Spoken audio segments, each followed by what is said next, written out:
Assalamualaikum warahmatullahi wabarakatuh. Alhamdulillahirabbil alamin, nahmaduhu wa nasta'inuhu wa nastaghfiruh wa na'udzu billahi min shururi anfusina wa min sayyiati a'malina. Man yahdihillahu fala mudilla lahu wa man yudlil fala hadiya lahu. Asyhadu an la ilaha illallah wahdahu la syarika lahu wa asyhadu anna sayyidana wa nabiyyana wa syafi'ana Muhammadan abduhu wa rasuluh sallallahu alaihi wasallam la nabiyya wa la rasula ba'dah. Amma ba', Bapak-bapak dan ibu-ibu, ikhwan dan akhwat, saudara-saudari sekalian, peserta tadabbur Al-Quran yang dimuliakan Allah. Alhamdulillah, puji dan syukur, mari sama-sama kita panjatkan kepada Allah Subhanahu wa Ta'ala, di mana pada pagi hari yang berbahagia ini kembali Allah izinkan kita untuk bersama-sama hadir dalam majlis tadabbur Al-Quran yang penuh dengan keberkahan ini. Kemudian salawat dan salam kita doakan, semoga senantiasa Allah curahkan kepada baginda Rasulullah Nabi Muhammad SAW, dan juga untuk segenap keluarga dan ahlul baitihil kiram, dan juga kepada seluruh sahabat radhiyallahu anhum ajma'in, dan kepada umatnya termasuk kita dan umatnya sampai hari kiamat nanti. Allahumma sholli ala nabiyyina Muhammad wa ala ali nabiyyina Muhammad. Bapak-bapak dan ibu-ibu, ikhwan dan akhwat, saudara-saudari yang dirahmati Allah, pagi ini kita akan lanjutkan kembali tadabbur Al-Quran, memasuki pembahasan surat Ibrahim, dimulai dari ayat 34 sampai ayat 42. A'udzu billahi minasyaitonir rajim. Bismillahirrahmanirrahim. Di ayat yang sebelumnya Allah Subhanahu wa taala, kedua ayat sebelumnya Allah menjelaskan bahwasanya Allah lah yang telah menciptakan langit-langit yang ada di atas dan juga bumi tempat kita hidup. Wa anzala minas sama'i ma'a, dan dia pula lah yang telah menurunkan dari langit yaitu air hujan. Lalu fa akhraja bihi minats tsamarati rizqan lakum. Lalu Allah keluarkan dengan air tersebut berupa buah-buahan yang menjadi rezeki bagi kalian semua, bagi kita semua umat manusia. Kemudian wasakhkhara lakumul fulka, dan Allah juga menundukkan untuk kalian bahtera, kapal ya. Litajriya fil bahri bi amri, supaya kapal tersebut bisa berlayar di laut ya, di samudra dengan perintah Allah Subhanahu wa taala, yaitu dengan perintah Allah kepada angin untuk bertiup supaya bisa membawa kapal menuju arah tujuannya. Dan juga seperti yang kita jelaskan kemarin, Allah tundukkan kapal atau sampan ya, atau perahu bisa berlayar di atas air meskipun uh, masanya sangat berat ya.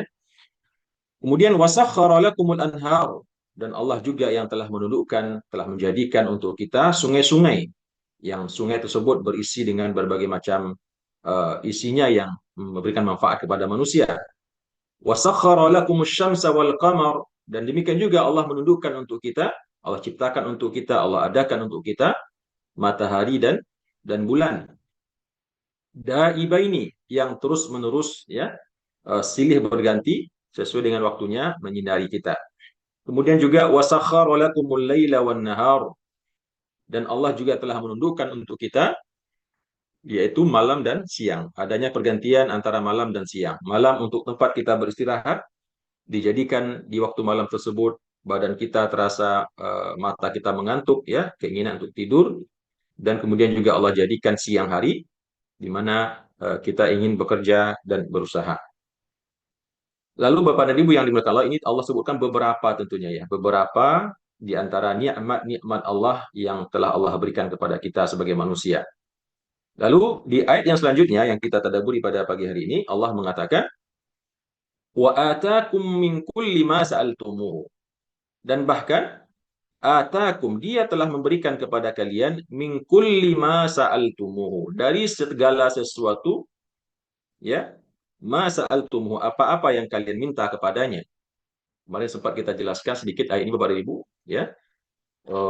Kalau kita terjemahkan secara terlek berarti mungkin nanti ada yang protes. Ya, saya nggak semua yang diberi oleh Allah. Sedangkan Al-Quran mengatakan wa atakum min kulli ma sa'altumuhu, dan dia telah memberi kalian dari setiap atau segala sesuatu yang kalian minta kepadanya. Nah, ini perlu kita pahami Bapak dan Ibu. Maksud ayat ini adalah menjelaskan bahwasanya segala yang dibutuhkan oleh manusia, ya, manusia secara jenisnya, makhluk yang bernama manusia telah Allah berikan. Ya, mungkin kita tidak memintanya, tetapi ada orang lain yang memintanya. Ya, jadi semua kebutuhan manusia yang menjadi hajat manusia, yang menjadi kesenangan manusia telah Allah berikan.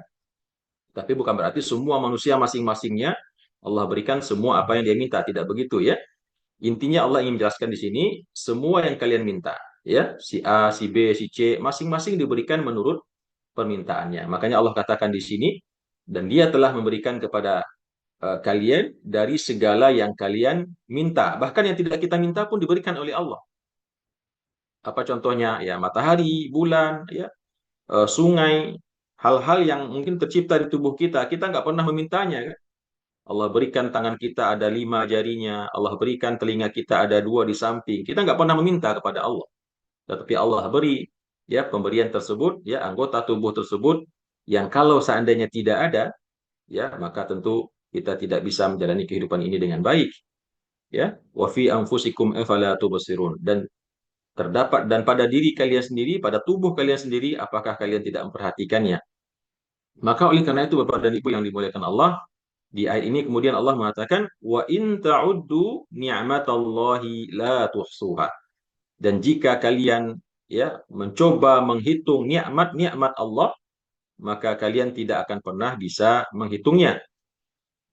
Ya, kita tidak akan pernah bisa menghitung nikmat-nikmat Allah seperti yang kita sampaikan kemarin di dalam surah Luqman kalau tidak salah. Allah menjelaskan di situ kalaulah seandainya seluruh pohon-pohon yang ada di atas bumi ini dijadikan pena atau pensil untuk menuliskan semua rahmat dan nikmat Allah, dan seluruh air yang ada di 7 samudra dan lautan, ya, dijadikan semua sebagai tintanya, maka sungguh nikmat Allah tersebut, ya, selesai habis semua tinta dan pensil tersebut, ya, yang tercipta dari seluruh batang pohon yang ada di bumi dan seluruh air lautan yang ada di atas bumi ini habis, maka kita tidak akan pernah bisa menuliskan semua nikmat-nikmat Allah Subhanahu wa taala. Nah, ini sebagaimana yang pernah juga disebutkan dalam sebuah riwayat, ya. Meskipun ini cerita Israiliyat, tapi saya pikir bisa menggugah kita bagaimana kita seharusnya bersyukur kepada Allah Subhanahu wa taala. Diceritakan bahwa zaman dahulu di zaman Bani Israel, ya, ada seseorang yang hidup, ya, di suatu tempat yang terpencil, mungkin di tengah sebuah pulau, yang di situ dia diberikan oleh Allah umur yang panjang, 1.000 tahun. Dan selama itu pula Allah cukupkan kebutuhannya, makannya didatangkan dari langit, minumnya, semua kebutuhannya. Dan dia hanya beribadah saja kepada Allah Subhanahu wa taala, tidak pernah bermaksiat sekalipun selama 1.000 tahun umurnya, dan selama itu pula lah dia beribadah kepada Allah Subhanahu wa taala. Yang kemudian di dalam cerita riwayat tersebut disebutkan ketika dia meninggal dan ketika datang nanti yaumul mizan, ya, amal manusia ditimbang, maka kemudian ketika ditimbang amalnya, tentulah, ya, amalan yang 1.000 tahun itu begitu banyak sehingga timbangan amal kebaikannya sangat berat. Lalu Allah pun memerintahkan kepada malaikat, masukkan hambaku ini ke dalam surga dengan kasih sayangku, dengan rahmatku. Nah, mendengar perkataan Allah yang memerintahkan kepada malaikat untuk memasukkan dirinya ke dalam surga dengan rahmat atau dengan kasih sayangnya, bukan dengan amalannya, dia protes kepada Allah. Dia mengatakan, ya Allah, bukankah saya dulu telah beribadah 1.000 tahun? Ya, dan semua itu diisi dengan ibadah-ibadah yang sangat besar dan dahsyat. Nah, kenapa hari ini kok kayaknya enteng saja gitu? Kayaknya enak aja Allah bilang, masukkan ke dalam surga dengan rahmat dan kasih sayangku, bukan dengan amalanku. Aku nggak mau ya Allah. Aku mau masuk surga dengan pahala-pahala amalanku dulu di dunia. Ya. Nah, karena sang hamba ini protes, ya, kemudian kata Allah, baiklah kalau begitu, kita lihat, ya, seperti apa banyaknya timbangan amalmu tersebut dibanding dengan nikmat yang telah Allah aku berikan kepadamu. Maka singkat cerita Bapak dan Ibu, di situ disebutkan Allah perintahkan kepada malaikat untuk mengambil satu di antara 2 biji matanya. Katakanlah diambil yang sebelah kanan.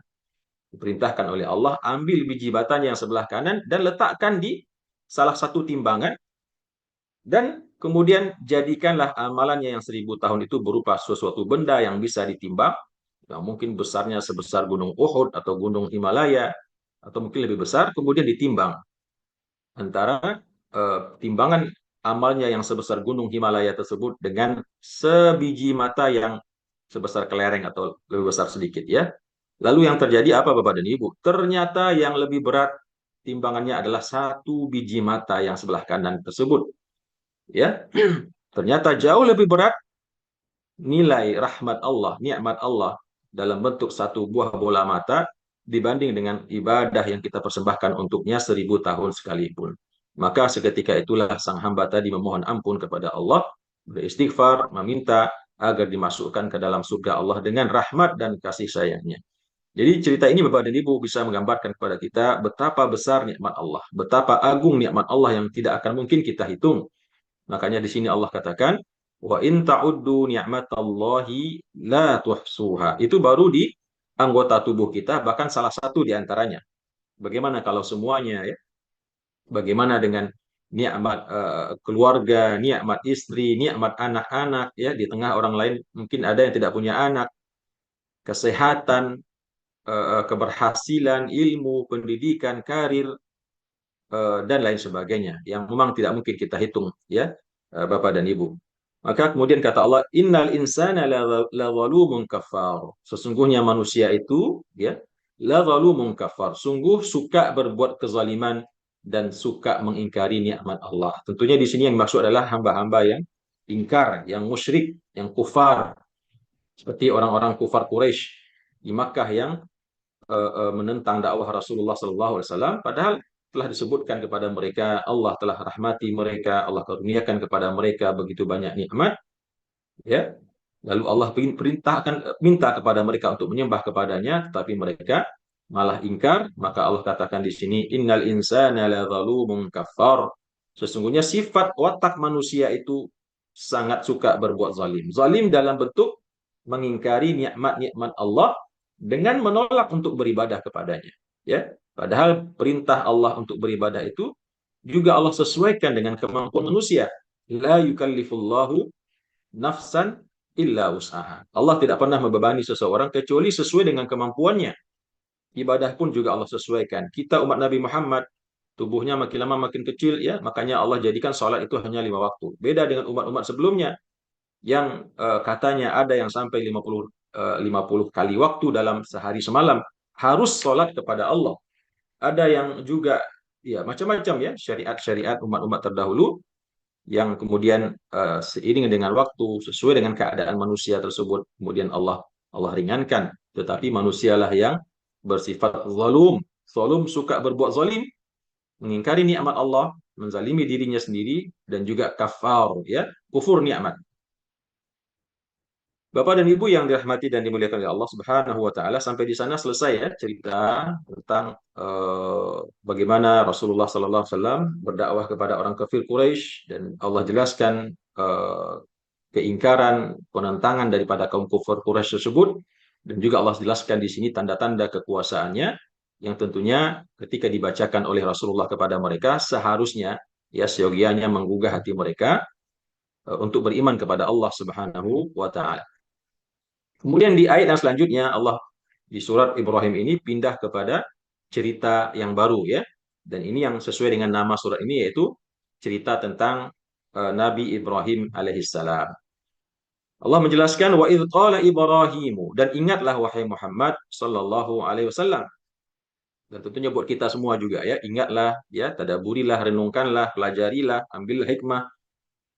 Idz qala, tatkala berkata Nabi Ibrahim alaihissalam, apa kata Nabi Ibrahim? Rabbi ja'al hadal balada amina. Rabbi ja'al, ya Tuhanku jadikanlah hadal balada, negeri ini aman ya. Negeri ini disebut adalah negeri Makkah Al-Mukarramah. Jadikanlah negeri ini Makkah Al-Mukarramah ini negeri yang aman. Aman bagi penduduknya maupun juga bagi orang-orang yang tinggal di sana. Jadi ada ahlu Makkah dan ada sukanu Makkah. Kalau ahlu Makkah memang orang-orang yang tinggal di sana dan kemudian mereka menghormati kesucian tanah Makkah tersebut ya, menghormati kesuciannya, kesakralannya, menunaikan ibadah dan perintah Allah dengan sebaik-baiknya, maka ini disebut dengan ahlu Makkah.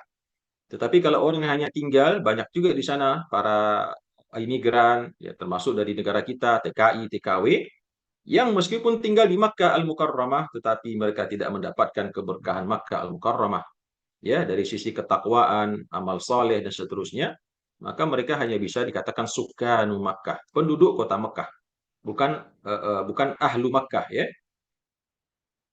Bukan orang yang dikatakan dengan ahlu Makkah, tetapi cuma sukanu Makkah, artinya penduduk orang yang sedang bertempat tinggal di kota Makkah. Namun demikian Allah mengatakan Rabbi ja'al hadzal balada aminah. Diminta oleh Nabi Ibrahim supaya Allah jadikan Makkah Al-Mukarramah tersebut negeri yang aman. Dan itu terbukti Bapak dan Ibu, ya.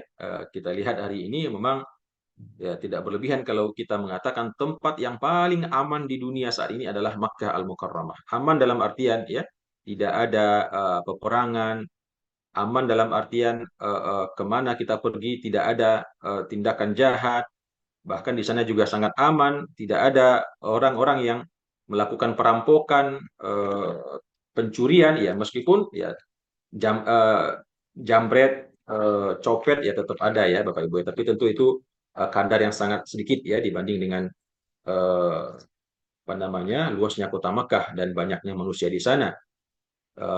Tetapi secara umum itu adalah negeri yang sangat aman, ya, aman juga karena di samping doa Nabi Ibrahim alaihissalam dan juga karena ditegakkannya hukum Islam, ya, seperti qisas, seperti potong tangan, ya, dan juga memang unsur-unsur pihak keamanan yang juga berpatroli di semua sudut kota Makkah tersebut.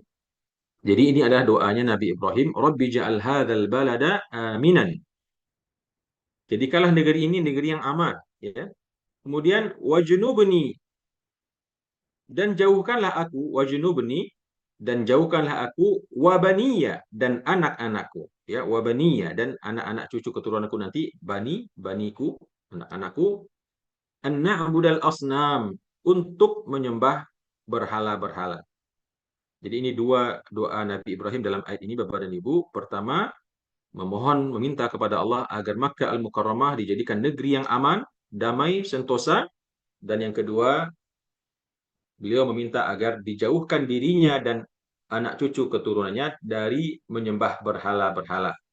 Al-Asnam. Jadi Al-Asnam ini memang maksudnya patung-patung berhala yang dulu banyak terdapat pada zaman Nabi Ibrahim, ya. Bahkan ayahnya termasuk salah seorang kreator atau pencipta berhala tersebut. Yang kemudian kita dengar juga riwayat ceritanya bahwasanya Nabi Ibrahim kemudian diam-diam menyelinap ke rumah ibadah mereka dan menghancurkan sejumlah besar patung-patung dan kemudian menyisakan satu dua patung dan menaruh kapak, ya, di tangan patung tersebut. Dan kemudian ketika diketahui ternyata Ibrahim yang menghancurkannya, dia dengan santainya mengatakan, bukankah Anda melihat atau kalian melihat kapak tersebut berada di tangan patung yang besar ini? Dialah yang telah menghancurkan patung-patung yang lain. Lalu begitu mendengarkan jawaban Nabi Ibrahim, maka dia pun ya, istilahnya ditolol-tololin begitu, ya, diejek, diketawain, ditololin oleh orang banyak tersebut dengan mengatakan bagaimana mungkin patung batu ini bisa membunuh teman-temannya? Dia patung kok, dia batu. Nah, di situ malah Nabi Ibrahim mengatakan, kalianlah yang bodoh. Kenapa kalian menyembah patung yang tidak bisa menyelamatkan dirinya sendiri dari teman di sampingnya, ya? Begitulah kira-kira, ya, cerita yang sudah sering kita dengar. Maka ini permintaan daripada Nabi Ibrahim, jauhkanlah aku dan anak keturunanku dari menyembah berhala. Dan doa ini tentunya diijabah oleh Allah, ya. Diijabah oleh Allah meskipun garis keturunannya Nabi Ibrahim yang dari Ishak, ya, kemudian banyak juga di antara mereka yang akhirnya melenceng, ya. Tapi kalau garis keturunan Nabi Ismail, ya, secara umum mereka semua adalah orang-orang yang beragama tauhid, kecuali menjelang setelah kenabian Nabi Isa terjadi fatratul wahyi, masa wahyu yang terputus, orang-orang banyak tersesat kembali sehingga jadilah eh, kaum Quraisy yang merupakan juga garis keturunan daripada Nabi Ismail menyembah berhala-berhala. Kemudian di ayat yang selanjutnya, Bapak dan Ibu yang dimuliakan Allah, Rabbi innahunna adlalna katsiran minan nas. Kenapa Nabi Ibrahim alaihissalam meminta kepada Allah supaya dirinya dan keturunannya dijauhkan daripada menyembah berhala? Ya, berhala di sini kalau zaman Nabi Ibrahim dulu, Bapak dan Ibu, memang patung itu betul, ya. patung berhala-berhala itu ya yang mereka buat dengan tangannya sendiri. Tapi kalau dibawakan dengan zaman sekarang barangkali tidak relevan lagi dengan patung. Manusia tidak lagi hari ini menyembah patung, ya bahkan banyak lagi bentuk-bentuk yang lain, ya bahkan ada yang menyembah hewan, ya menyembah sapi, menyembah ular, menyembah monyet, dan ada juga menyembah materi-materi yang lain, menyembah emas, menyembah perak, menyembah rumah, menyembah wanita, tahta, jabatan dan seterusnya. Jadi sama ini semua asnam juga. Nah itu harusnya kita berdoa juga kepada Allah untuk dijauhkan dari penyembah-penyembah berhala-berhala yang non patung tersebut. Kalau patung mungkin nggak ada umat Islam sekarang ini menyembah patung, tapi yang selain patung banyak disembah dan dikejar oleh manusia sampai mereka mempersekutukan Allah dengan sekutu-sekutu yang dalam bentuk yang lain tersebut. Nah, lalu kenapa Nabi Ibrahim alaihissalam meminta kepada Allah untuk dijauhkan dirinya dan umatnya dari atau keturunannya dari menyembah patung? Beliau mengatakan, Rabbi innahunna adlalna katsiran minan nas. Ya Tuhanku, innahunna sesungguhnya mereka, ya mereka ini kembali kepada patung-patung tadi, adlalna katsiran minan nas. Mereka telah menyesatkan banyak sekali daripada manusia. Ya, patung-patung itu telah menyesatkan banyak manusia. Padahal patung itu nggak punya salah Bapak dan Ibu ya. Tapi di sini istilahnya ya begitulah ya permisalannya.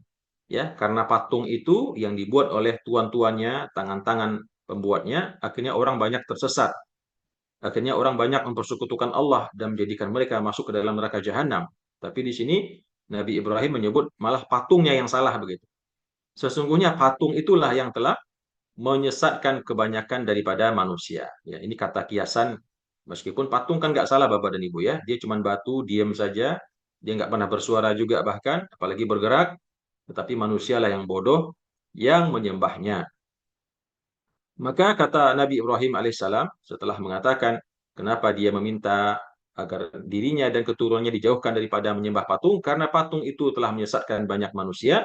Lalu beliau berkata, "Faman tabi'ani fa innahu minni." Maka barang siapa yang mengikutiku menjadi pengikut agamaku, ya, beriman kepada Allah Subhanahu wa taala dan melaksanakan syariatnya, fa innahu minni. Maka sesungguhnya orang yang mengikutiku tersebut minni, termasuk bagian dariku. Dia menjadi umatku, ya, menjadi keluargaku. Namun sebaliknya, waman asani dan barang siapa yang bermaksiat kepadaku, artinya mendustaiku, menentang ajaranku, membangkang kepada risalah yang aku bawa. Apakah Nabi Ibrahim marah Bapak dan Ibu kepada orang yang menentangnya dan mendustainya? Apakah Nabi Ibrahim kemudian mengatakan laknat baginya? Tidak, ternyata. Di sini kita melihat bagaimana ketinggian akhlak Nabi Ibrahim. Bagaimana kelemah lembutan sifat dan kepribadian Nabi Ibrahim. Beliau mengatakan tadi di awal, barang siapa yang mengikutiku, maka sesungguhnya dialah bagian daripada aku, umatku, ya, pengikutku yang setia, keluargaku.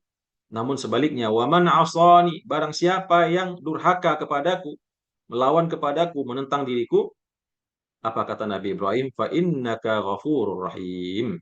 Sesungguhnya engkau ya Allah zat yang maha pengampun dan maha penyayang. Di sini bisa kita rasakan Bapak dan Ibu ya, seorang nabi ya, Rasul selevel Nabi Ibrahim ini memang begitu penuh dengan kasih sayang hatinya kepada manusia, kepada umatnya. Beliau tidak mengatakan siapa yang ikut padaku maka dia adalah pengikutku yang setia, siapa yang nggak mau ikut terlaknatlah dia, mampuslah dia, enggak. Ya, celakalah dia, disiksalah dia dalam neraka jahanam, enggak. Nabi Ibrahim mengatakan sesungguhnya engkau ya Allah meskipun mereka mengingkariku, mendustaiku, melawan kepadaku, tapi sesungguhnya engkau ya Allah, zat yang maha pengampun, lagi maha penyayang. Ampuni mereka ya Allah. Ya, itu permohonan Nabi Ibrahim sesungguhnya yang tidak disebut dalam bentuk doa. Ya, beliau cuma menyebut sifat Allah. Ya Allah, sama dengan doanya Nabi Isa alaihissalam yang di akhir surat Al-A'raf kalau tidak salah ya. Nabi Isa mengatakan di situ, in tu'adzibahum fa innahum ibad. Kalau engkau mengazab mereka ya Allah, maka mereka itu juga hambamu, ya. Tapi kalau seandainya engkau mau memaafkan mereka, maka sesungguhnya engkau zat yang maha perkasa ya, lagi maha tinggi. Ya, saya lihat sebentar di surat in tu'adzibahum di surat Ya, surah Al-Maidah ternyata ya, surah Al-Maidah. Ketika Nabi Isa mengatakan, in tu'adzibahum fa innahum ibaduk wa in taghfir lahum fa innaka antal azizul hakim. Kalau seandainya engkau akan azab mereka ya Allah, orang-orang yang ingkar kepadamu tersebut, fa innahum ibaduk. Sesungguhnya mereka itu hamba-hambamu ya Allah. Engkau yang menciptakannya dengan tanganmu ya Allah. Engkau yang menciptakan mereka, engkau yang mengadakan mereka tidak dari tidak ada menjadi ada. Engkau yang selama ini memberikan rezeki dan kehidupan kepada mereka. Sekarang kalau seandainya engkau mau mengazab mereka, apakah engkau tega ya Allah? Ya, padahal engkau yang menciptakan mereka. Nah, begitulah kira-kira rintihannya Nabi Isa alaihissalam. Wa in taghfir lahum fa innaka antal azizul hakim. Tapi kalau engkau mau memaafkan mereka ya Allah, maka sesungguhnya engkau zat yang maha perkasa lagi maha bijaksana. Pemaafanmu kepada mereka sedikit pun tidak akan membuat dirimu hina ya Allah. Sedikit pun tidak membuat dirimu seperti lemah atau membuat dirimu menjadi rendah karena engkau memaafkan orang-orang yang durhaka kepadamu. Nah, ini bentuk kasih sayang para nabi dan para rasul kepada umatnya Bapak dan Ibu, termasuk Nabi Ibrahim alaihissalam. Dan bahkan disebutkan dalam tafsir At-Tabari, Nabi Muhammad SAW ketika membaca dua ayat ini, beliau termenung ya. Beliau termenung, beliau berkata, "Ya Allah, ummati ummati." Ya, kalau Nabi Ibrahim begitu lembutnya kepada umatnya, ya, dan Nabi Isa begitu penyayangnya kepada umatnya. Lalu bagaimana dengan diriku, kata Rasulullah? Apakah aku tidak akan lebih lembut daripada mereka? Maka di situ Nabi terus kepikiran umatnya, ummati, ummati, sampai akhirnya datang malaikat bertanya kepada Rasulullah, ada apa dengan engkau wahai Muhammad? Ya, selalu menyebut umatku, umatmu. Maka kemudian diceritakan kepada malaikat tentang keluhan kesedihan hatinya memikirkan umatnya. Lalu disampaikanlah kepada Allah Subhanahu wa taala perihal tersebut. Maka kemudian Allah kabarkan kepada malaikat, berikan berita kepada Muhammad bahwasanya kami akan berikan untuk umatmu sampai hatimu ridho. Itu kata Allah. Kami akan berikan permintaan apapun untuk umatmu, ya, dalam bentuk syafaat, baik waktu dalam ketika beliau hidup dan terutama nanti ketika di akhirat, sampai engkau menjadi ridho wahai Muhammad. Nah, disitulah kita mendapatkan dalam riwayat bahwasanya nanti di akhirat satu-satunya manusia yang berkali-kali diberikan kesempatan oleh Allah memberikan syafaat sejak di padang mahsyar, ya, kemudian nanti di Siratal Mustaqim, kemudian nanti bahkan sampai di dalam surga sekalipun, sampai dua kali tiga kali Allah berikan kesempatan kepada Nabi Muhammad SAW untuk memberikan syafaat kepada penduduk neraka daripada umatnya, ya. Nah, ini di antara hikmah yang kita dapatkan dalam tadabbur ayat ini Bapak dan Ibu, bahwasanya nabi-nabi dan rasul itu memang orang-orang yang sangat cinta dan sayang kepada umatnya. Seperti yang Nabi Ibrahim juga contohkan di sini, beliau mengatakan fa innahu minni, ya. Barang siapa yang mengikutiku sesungguhnya dia adalah bagian daripada diriku, umatku, ya. Waman asani, dan barang siapa yang bermaksiat kepadaku sesungguhnya engkau ya Allah Maha Pengampun lagi Maha Penyayang. Kemudian di ayat yang selanjutnya Allah menjelaskan Rabbana, doa Nabi Ibrahim yang berikutnya, Rabbana ya Tuhan kami. Kenapa Rabbana di sini? Kalau tadi Rabbi saja kan? Ada Rabbi saja, Rabbi ya sendiri beliau berdoa di sini. Di sini juga Rabbi, Rabbi ja'al hadzal balada. Nah, sekarang beliau menyebut Rabbana karena ada bertiga di situ. Ada Nabi Ibrahim alaihissalam, ada istrinya Hajar, dan ada anaknya sang bayi yaitu Nabi Ismail alaihissalam. Ketika diceritakan ya yang saya pahami, yang saya baca ya meskipun ini memang terjadi sedikit simpang siur cerita tentang Nabi Ibrahim ini, di antaranya ada yang mengatakan yang disembelih itu bukan Nabi Ismail, tetapi sesungguhnya adalah Nabi Ishak alaihissalam ya. Saya belum sempat teliti betul Bapak dan Ibu, tapi memang ada indikasi ke sana ya bahwasanya yang disembelih itu bukan Nabi Ibrahim tetapi Ishak. Tapi ada juga yang mengatakan yang disembelih itu adalah Nabi Ismail. Jadi ceritanya ketika Nabi Ibrahim yang waktu itu menikah pertama kali dengan Sarah ya. Kemudian Sarah tidak punya anak, mandul. Kemudian beliau menikahi pembantunya yang bernama Hajar. Lalu Hajar tidak lama setelah itu ya walaupun sudah tua juga umurnya ya.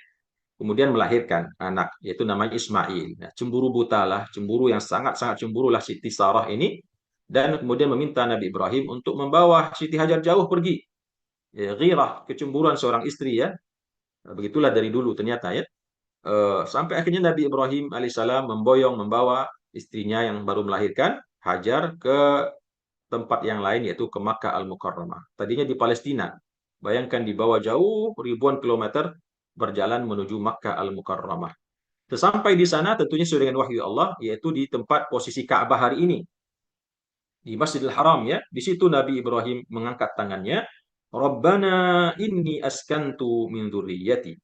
Ketika datang perintah Allah kepada Nabi Ibrahim untuk meninggalkan istrinya Hajar dan anaknya yang masih kecil ya, yang masih merah, yaitu Nabi Ismail. Dan di situ Siti Hajar melihat sekelilingnya tidak ada tumbuh-tumbuhan, tidak ada air. Lalu Nabi Ibrahim akan meninggalkannya di sana. Tapi bayangkan Bapak dan Ibu, keimanan seorang istri ya. Ya tentunya levelnya istrinya istri Nabi ya. Dia berkata kepada suaminya Nabi Ibrahim, apakah ini cuman keputusanmu atau ini merupakan perintah Allah, wahai Ibrahim? Maka Ibrahim mengatakan, sesungguhnya ini adalah perintah Allah Subhanahu wa taala. Nah, mendengar perkataan tersebut, apa jawaban Hajar, Bapak dan Ibu? Beliau mengatakan, kalau seandainya itu adalah perintah Allah, maka sesungguhnya kami yakin dia tidak akan menyia-nyiakan kami. Dia tidak akan pernah menyia-nyiakan kami. Begitu perkataan Hajar, kalau begitu pergilah. Pergilah tinggalkan kami di sini, karena Hajar tahu diri Ibrahim punya istri satu lagi yang bernama Sarah yang sangat pencemburu. Ya, silahkan. Ya, saya nggak tahu, mungkin Bapak Ibu kalau hari ini bisa nggak seperti itu ya. Ditinggalkan oleh suami, baru melahirkan di tempat yang di sini kita jelaskan ya. Kata Nabi Ibrahim, Rabbana, ya Tuhan kami, sesungguhnya aku, ya, yaitu Ibrahim, askantu min dzurriyyati, aku telah menempatkan min dzurriyyati, dari keturunanku, biwadin, ya, yaitu Nabi Ismail. Di sini tidak disebut istrinya ya, karena itu sudah otomatis ya. Aku telah menempatkan bagian dari keturunanku dan juga bersama istrinya Siti Hajar, biwadin, di sebuah lembah. Yang mana lembah tersebut ghairi dzi zar'in, tidak ada mempunyai tanaman. Ya, tidak ada memiliki tanaman sama sekali. Inda baitikal muharram, di samping atau di sisi rumahmu yang dihormati, yaitu Ka'bah al-Musyarrafah. Ya. Nah, di sini mungkin nanti ada yang heran. Ini kan Nabi Ibrahim belum bangun Ka'bah, tetapi kenapa dikatakan eh, dia meninggalkan keluarganya di samping Ka'bah? Ya, sebetulnya Ka'bah itu Bapak dan Ibu sudah ada sejak zaman Nabi Adam ya. Tetapi hancur ya, rusak, bahkan pada saat banjir Nabi Nuh bahkan hilang sama sekali. Lalu Allah yang menunjukkan kepada Nabi Ibrahim di mana posisi Ka'bah tersebut. Dan itulah yang nanti akan dibangun kembali oleh Nabi Ibrahim dan anaknya Ismail setelah Ismail beranjak remaja ya.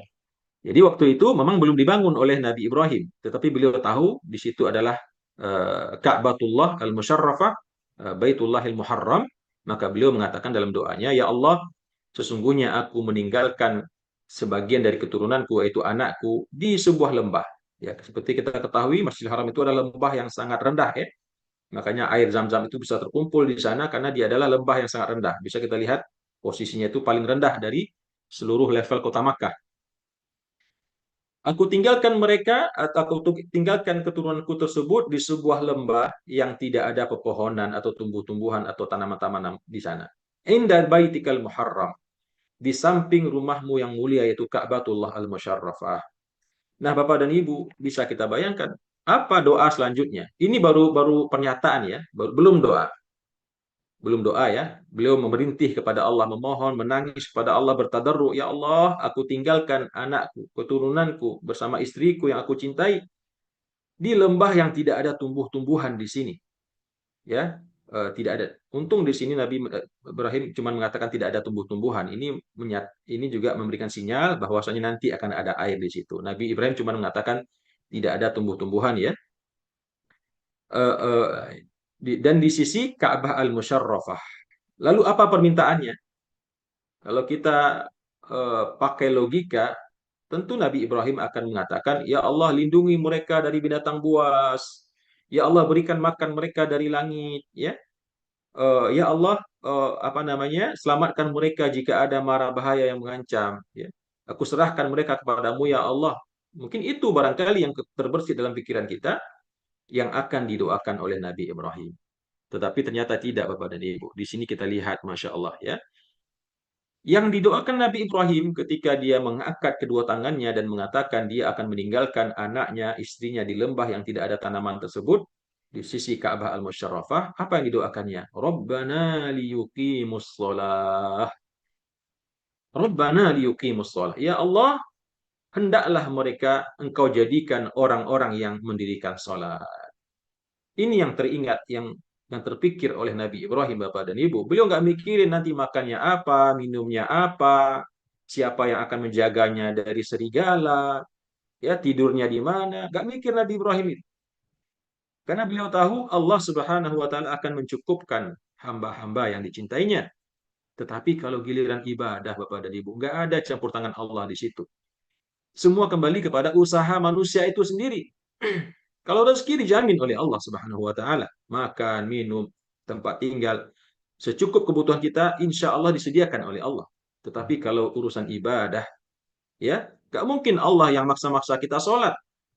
Harus berdasar daripada keinginan hati kita sendiri. Makanya Nabi Ibrahim sangat takut kalau seandainya nanti dari anak yang dia tinggalkan ini lahir generasi-generasi yang tidak mau lagi patuh dan taat kepada Allah. Makanya doa beliau apa? Rabbana liyuqimus shalah. Hendaklah mereka mendirikan sholat. Di sini Bapak dan Ibu, kita bisa mendapatkan pesan pentingnya sholat ini. Ya, begitu pentingnya sholat, bahkan seorang Nabi Ibrahim meninggalkan istri dan anaknya di tempat yang sangat rawan dan membahayakan tersebut, beliau hanya ingat sholat, sholat, dan sholat. Penting bagi kita untuk menjaga sholat ini setiap waktu, dan yang lebih penting lagi juga adalah mengingatkan selalu anak kita, cucu kita, keturunan kita untuk menjaga sholat. Ya, membayangkan bagaimana dulu Nabi Ibrahim berpesan ya kepada istrinya, tolong wahai Hajar, begitu anak kita nanti telah besar, engkau kawal sholatnya, jaga dia sholat. Yang penting sholatnya. Mau sekolahnya mungkin nggak jadi juara kelas, saya nggak mikir ya. Yang penting dia belajar dengan tekun, mau juara nggak masalah. Ya, tapi kalau sholat nggak ada tawar-menawar di situ. Kawal anak kita sholat terus, bangunkan dia ketika dia tidur di malam hari, ya, ketika azan subuh kumandang, bangunkan, dudukkan, bahkan kalau bisa bangunkan, berdirikan, tuntun ke kamar mandi. Jaga dia sampai dia menunaikan sholat tersebut, sampai akhir assalamualaikum, assalamualaikum, barulah di situ selesai tugasmu sebagai seorang orang tua. Rabbana liyuqimus sholat. Ya Allah, jadikanlah mereka orang-orang yang mendirikan sholat. Makanya kita lihat Bapak dan Ibu, kenapa orang Saudi itu sejahat apapun perangainya, ya, seburuk apapun akhlaknya, tapi kalau soal sholat ini memang mereka nomor satu, Bapak dan Ibu. Ya, saya akui itu ya. Saya lama tinggal di sana, saya melihat betul betapa orang-orang di sana itu sangat cinta kepada sholat. Ya, mereka yang namanya sholat tuh nggak mau meninggalkan. Tapi ya setelah sholat ya, ya begitulah ya. Karena memang ada jin, setan, iblis bergentayangan juga. Lalu doa Nabi Ibrahim yang berikutnya mengatakan faja'al afidatan minan nas tahwi ilaihim, dan jadikanlah ya hati-hati daripada sebagian manusia tahwi ilaihim, cenderung kepada mereka. Jadikan hati manusia. Di sini Allah mengatakan afidatan minan nas, sebagian manusia. Para ulama menjelaskan kalaulah seandainya Allah nggak pakai kata-kata min ini, sebagian ini, maka niscaya kita akan dapatkan orang Yahudi, Nasrani, Majusi, semua juga akan berbondong-bondong datang ke Makkah. Makanya untung Allah katakan di sini faj'al afidatan minan nas. Jadikanlah hati sebagian daripada manusia yang ada di dunia cenderung condong untuk datang kepada mereka. Ya. Makanya tidak heran Bapak dan Ibu, kita ya orang Indonesia, orang Islam ya, begitu selesai umroh sebulan, 2 bulan, habis itu sudah rindu lagi, pengen kembali lagi ke Makkah. Orang-orang yang belum pergi ke sana, masya Allah ya, begitu rindu, mereka menahan hati untuk bisa berkunjung ke sana. Padahal di sana kalau kita lihat ya, dibanding dengan tempat wisata yang lain, mungkin nggak ada apa-apanya ya. Mungkin kita wisata ke Swiss ya, ke Roma, ke Perancis, atau mungkin di Indonesia, ya jauh lah ya. Tapi kita heran, kenapa negeri yang tandus, panas, tetap dikunjungi oleh manusia tidak putus-putus sepanjang waktu, sepanjang hari, sepanjang minggu, sampai nanti hari kiamat. Bahkan kita juga termasuk orang-orang yang ditimpa oleh kerinduan ini, ya. Karena itu memang doanya Nabi Ibrahim alaihissalam yang dulu mengatakan, jadikan hati-hati sebagian manusia, manusia-manusia yang beriman tentunya, umat Islam, condong dan cenderung selalu untuk datang kepada mereka, berkunjung ke tanah suci Makkah Al-Mukarramah. Kemudian warzuqhum minas thamarat, dan beri rezeki mereka dari buah-buahan la'allahum yashkurun. Ya, sebetulnya doa yang kurang logis sebetulnya. Bagaimana mungkin tempat yang tandus, ya kering, tidak ada tumbuh-tumbuhan, tidak ada air, lalu doanya minta diberi buah-buahan. Tapi yang namanya doa kan boleh-boleh saja ya Bapak dan Ibu ya. Di sini juga kita ambil hikmah, namanya berdoa kan boleh saja. Nggak perlu pakai logika-logikaan. Ya, berdoa, berharap sebuah cita-cita, angan-angan kita yang meskipun secara logika saat itu tidak tembus, tapi boleh tetap kita berdoa. Ya, masuk yang sebelumnya tadi, bagaimana mungkin orang mau ke sana jauh-jauh, sebuah lembah yang tandus, ya, tapi namanya doa, boleh kita panjatkan. Dan ketika itu dijabah oleh Allah, tidak ada yang mustahil bagi Allah. Allah cukup mengatakan kun fayakun. Nah, di sini juga warzuqhum minas tsamarat, beri rezeki mereka dari buah-buahan. Kalau kita bayangkan dulu memang nggak masuk akal ya, bagaimana tempat seperti itu banyak buah-buahan. Tapi kalau kita lihat hari ini Bapak dan Ibu, Masya Allah. Bapak Ibu yang sudah pernah haji dan umrah tentu bisa melihat di sana buah-buahan melimpah ruah. Bahkan jenisnya bermacam-macam, lebih banyak dari negeri kita. Di negeri kita paling bengkoang, pisang, apalagi salak, nanas, itu ke itu aja kadang-kadang ya. Tapi kalau kita ke Saudi, segala macam bentuk buah-buahan ada di sana. Bahkan buah-buahan yang tidak ada di negeri kita pun ada di sana. Ya, itulah doanya Nabi Ibrahim. Yang penting kan buah-buahannya ada, nggak mesti tumbuh di sana kan. Yang penting bisa diimpor. Ya, jadi yang namanya buah-buahan itu Bapak dan Ibu sampai terbuang-buang ya. Di kamar-kamar kita itu buah-buahan itu nggak tersentuh bahkan saking banyaknya begitu. Masya Allah. La'allahum yashkurun. Mudah-mudahan mereka menjadi orang-orang yang bersyukur kepadamu ya Allah. Jadi doa Nabi Ibrahim ini memang doa yang mustajab Bapak dan Ibu. Itulah keberuntungannya penduduk Mekah, penduduk Arab Saudi secara umum. Karena akibat doa Nabi Ibrahim lah mereka akhirnya mendapatkan berbagai macam keberkahan tersebut. Tapi kata Nabi Ibrahim, la'allahum yashkurun. Mudah-mudahan mereka menjadi orang yang bersyukur. Kemudian di ayat yang selanjutnya Bapak dan Ibu, di kita percepat sedikit ya, agak telat ya. Nabi Ibrahim mengatakan, Rabbana innaka ta'lamu ma nukhfi wa ma nu'lin. Ya Tuhan kami, sesungguhnya Engkau mengetahui ma nukhfi, apa yang kami sembunyikan dan apa yang kami i'lankan dari doa-doa dan permintaan kami.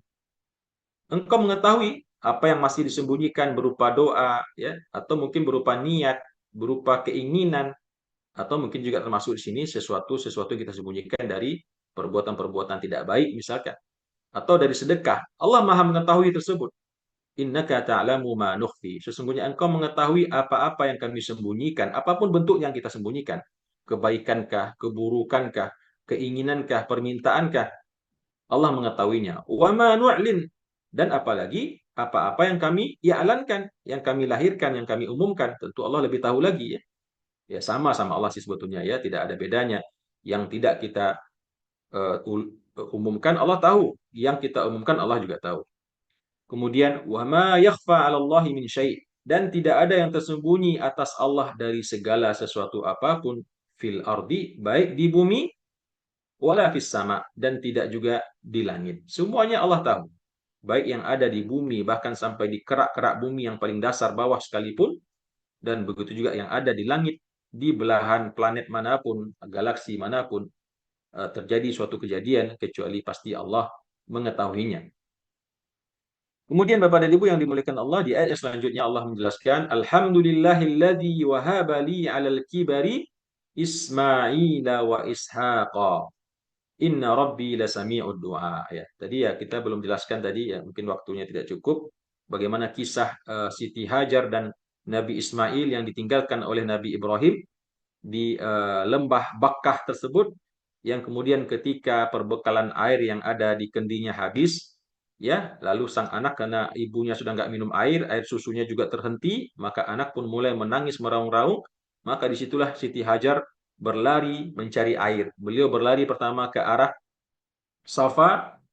Ketika sampai di Safa, dia lihat sekeliling tidak nampak tanda-tanda air. Dia berlari lagi ke arah Marwa, ya. kemudian dia layangkan pandangannya, dia pun belum menemukan air. Sampai akhirnya demikian, berlari antara Safa Marwa, itulah sekarang ini menjadi ritual manasik haji kita, yaitu sa'i ya, bergerak antara Safa dan Marwa sebanyak 7 kali, dan sampai akhirnya kemudian terlihat Nabi Ismail menghentak-hentakkan kakinya ke tanah, dan disitulah kemudian muncul mata air Zam-Zam yang dengan terburu-buru akhirnya Siti Hajar menampungnya dengan tangannya, ya, membuat semacam kolam begitu. Maka kata Rasulullah, kalau bukan karena perbuatan Siti Hajar dulu yang memblok air itu dan kemudian tergesa-gesa mengumpulkannya, sungguh air Zam-Zam itu akan berubah menjadi mata air yang sangat besar dan mengalirkan air, ya, yang seperti sungai yang sangat besar, seperti sungai Nil lah begitu ya. Jadinya nanti sungai Zam-Zam itu. Tapi karena Nabi Siti Hajar yang tergesa-gesa mengambil air, kemudian air itu habis, kemudian keluar lagi dan diblok begitu ya. Sehingga akhirnya ya seperti yang kita lihat hari ini, itu pun juga sudah begitu banyak dan luar biasa ya kubiknya air Zam-Zam tersebut, yang meskipun jutaan manusia pada waktu yang sama meminumnya, tetapi air tersebut tidak pernah kering karena memang bersumber daripada mata air surga. Wallahu a'lam. Nah, di sini Nabi Ibrahim, Bapak dan Ibu, memuji eh, pada Allah. Alhamdulillahilladzi wahabali. Segala puji bagi Allah yang telah memberikan, mengkaruniakan kepadaku alal kibari, di hari tuaku, dua orang anak, yaitu Ismail dan Ishak. Jadi Nabi Ibrahim ini memang mendapat anak itu setelah umur tua ya, di atas umur 80 tahun. Ya, bahkan ada yang mengatakan umurnya 117 tahun ketika mendapatkan Ishak. Ya, usia sudah sangat tua. Nah, beliau memuji kepada Allah yang telah memberikan kepadaku, meskipun dalam usia yang sudah sangat tua, dua orang anak, ya, Ismail dan Ishak. Inna Rabbi lasami'ud du'a. Sesungguhnya Tuhanku betul-betul zat yang maha mendengar akan doa, ya. Ya, doanya Nabi tentunya, ya, doa Rasul, tapi juga doa kepada umatnya, pada hamba-hambanya yang lain yang beriman kepadanya. Kemudian, nah, di sini Bapak dan Ibu yang dimuliakan Allah, kembali Nabi Ibrahim berdoa kepada Allah, Rabbi ja'alni muqimas salati wa min dzurriyyati. Ketika beliau selesai merenungkan nikmat-nikmat Allah kepadanya, kembali beliau mengangkat tangan, berdoa kepada Allah. Apa doanya? Lagi dan lagi Nabi berdoa, Rabbi ja'alni, ya Tuhanku, jadikanlah diriku muqimas shalah, orang yang mendirikan salat. Ya, bayangkan Bapak dan Ibu, dari semua nikmat yang telah disebut oleh Nabi Ibrahim tersebut, malah permintaannya cuma satu. Ya Allah, jadikanlah diriku orang yang mendirikan dan menegakkan sholat, wa min dzurriyyati, dan demikian juga anakku, keturunanku, cucuku. Ya, itu permintaan Nabi Ibrahim di akhir-akhir hayatnya. Rabbana wa taqabbal du'a. Ya Tuhan kami, perkenankanlah ya, atau kabulkanlah doa kami. Jadi Bapak dan Ibu, di sini kembali kita bisa mengambil hikmah betapa ternyata perintah sholat ini merupakan perintah yang sangat penting, ya, yang urusan agama yang paling penting yang harus kita jaga untuk kita selalu tunaikan dengan sebaik-baiknya, kita jaga dan kita laksanakan dengan bentuk sebaik-baiknya, dan juga kepada anak dan cucu keturunan kita. Kemudian di doa ayat selanjutnya Nabi Ibrahim mengatakan, Rabbana ghfirli, ya, Rabbana ghfirli, ya Tuhanku, ampunkanlah dosaku, wali walidayya, ya, dan kedua orang tuaku, ibu bapakku, walil mu'minin, dan juga untuk orang-orang yang beriman, yauma yaqumul hisab, pada hari nanti akan terjadi hari perhitungan, yaumul hisab, hari perhitungan. Jadi di sini Nabi Ibrahim meminta doa, memohon ampunan kepada Allah untuk dirinya, untuk kedua orang tuanya, dan juga untuk sekalian umat-umatnya daripada orang mukmin. Pada hari nanti Allah akan menegakkan yaumul hisab, ya. Nah, di sini mungkin ada yang bertanya, Nabi Ibrahim kan ayahnya kafir, kenapa diminta tolong, diminta ampunkan? Kan Allah sudah melarang. Nah, ini dulu sebetulnya sebelum turun larangan Allah, Bapak Ibu. Karena Nabi Ibrahim pernah berjanji kepada bapaknya, yang ngotot gak mau masuk Islam, beriman kepada Allah, tetap menjadi pembuat patung. Lalu Nabi Ibrahim berkata, sungguh demi Allah aku akan minta ampunkan engkau, ya Allah, wahai ayah, kepada Allah. Nah, karena sudah berjanji, Nabi Ibrahim pun berdoa kepada Allah, tapi kemudian ditegur oleh Allah, tidak boleh mendoakan orang tua yang telah meninggal dalam keadaan kafir. Maka setelah itu jelaslah bagi Nabi Ibrahim dan beliau tidak lagi mendoakan orang tuanya yang telah meninggal dalam keadaan kafir. Kemudian di ayat yang terakhir Bapak dan Ibu, wala tahsabannallaha ghafilan amma ya'maluz zalimun. Dan janganlah engkau sekali-kali mengira bahwasanya Allah itu lalai, ghafil, lalai ya, amma ya'maluz zalimun. Dari apa-apa yang diperbuat, dikerjakan, dilakukan oleh orang-orang yang zalim. Jadi jangan kira Allah itu tidur Bapak dan Ibu ya. Jangan kira meskipun hari ini bangsa Palestina di Gaza telah dibunuh 70.000 orang banyaknya, satu negara hancur, lebur. Lalu kita kira Allah itu diam saja, tidur saja, nggak peduli. Jangan. Jangan sekali-kali kata Allah. Kalian mengira Allah itu lalai terhadap apa-apa yang dilakukan oleh orang-orang yang zalim. Baik zalim zaman dulu, dari umat-umat terdahulu, baik zalim daripada umat-umat Nabi Muhammad, daripada kalangan kafir Quraisy, dan umat-umat setelahnya, dan orang-orang yang zalim hari ini di dunia. Dan yang ada di sekitar kita, siapapun orang yang zalim tersebut. Jadi Allah nggak pernah lalai. Ya, kenapa Allah belum berikan kepada mereka hukuman yang setimpal? Karena seperti yang Allah jelaskan di sini, innama yuakhiruhum, sesungguhnya hanyalah Allah memberi tangguh untuk mereka, menangguhkan azab mereka di yaumin, kepada suatu hari tashkhasu fihil absar, yang mana pada hari itu semua mata-mata manusia akan terbelalak, menatap dengan nanar, terbelalak menyaksikan betapa menakutkannya fenomena hari kiamat atau fenomena di yaumul hisab nanti, di yaumul mahsyar. Jadi di sini Allah menjelaskan, ya kita nggak usah mengira, jangan sampai kita mengira Allah itu cuek saja, nggak peduli, tidur, lalai, melihat berbagai macam bentuk kezaliman yang dialami oleh manusia, termasuk diri kita, maka sesungguhnya Allah sengaja tangguhkan azab untuk mereka sampai nanti datang hari yang pada hari tersebut semua manusia menatap dengan mata yang terbelalak menyaksikan kebenaran janji-janji Allah yang dulu telah disampaikan di dunia, dan pada saat itulah Allah akan balaskan segala macam bentuk kezaliman yang pernah dilakukan oleh manusia tersebut. Bapak dan Ibu yang dimuliakan Allah Subhanahu wa taala, barangkali demikian yang bisa saya sampaikan ya. Sungguh tidak cukup kata-kata sesungguhnya untuk menyampaikan pesan, makna, hikmah yang terdapat dalam Al-Qur'an ini. Banyak lagi yang belum saya sampaikan ya, yang dalam tujuan itu untuk menggugah jiwa kita, hati kita untuk semakin beriman kepada Allah, semakin beriman kepada Nabi dan Al-Qur'an, dan mengamalkan ajaran syariatnya ini. Tapi karena waktu yang batasi kita, maka kita cukupkan sampai di sini. Mudah-mudahan apa yang telah kita sampaikan ini menjadi hikmah bagi kita semua, menjadi ibrah dan mau'izah untuk kita semua. Demikian, terima kasih atas kehadiran Bapak dan Ibu, dan mohon maaf atas kekurangan, salah dan khilaf ucapan dan perkataan. Aku qauli hadza wa astaghfirullah li wa lakum. Wassalamualaikum warahmatullahi wabarakatuh.